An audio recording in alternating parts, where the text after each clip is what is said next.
अस्सलामुअलैकुम। यूनस फार्म ते सारे दोस्तां नूं खुशामदीद। अल्लाह ताला सारे दोस्तां नूं खुश रखे ते हसदा मुस्करांदा रखे।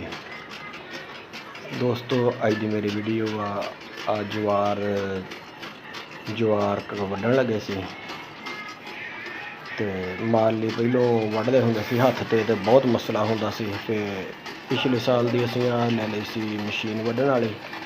आ देखो माशाअल्लाह इन्हां तकरीबन 100 जानवर दी जवार जिहड़ी है तकरीबन 20 मिनटां च वड्ढी जांदी आ। जे असीं मजदूर रखीए तो मजदूर 6-7 मजदूर होण तां जाके 100 जानवर दी जवार वड्ढ सकदे आ।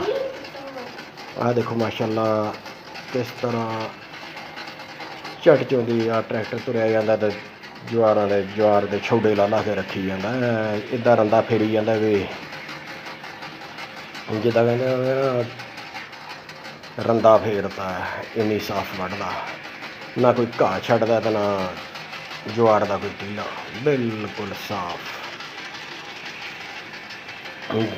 इदां जवार वड्ढदा जिद्दां टिंड ते उस तरह फेरिया हुंदा सिर ते इस तरह जवार वड्ढदा माशाअल्लाह बहुत ज़बरदस्त।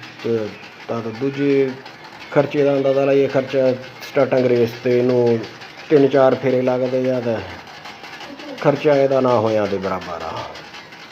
खर्चा इस मशीन का ना होने के बराबर आ। देखो माशाअल्लाह कैसी वड्ढदा तुसीं देखण डए हो, बहुत ज़बरदस्त वड्ढण डया वा।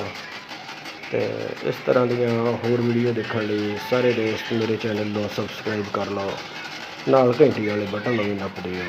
जज़ाकुमुल्लाह खैर।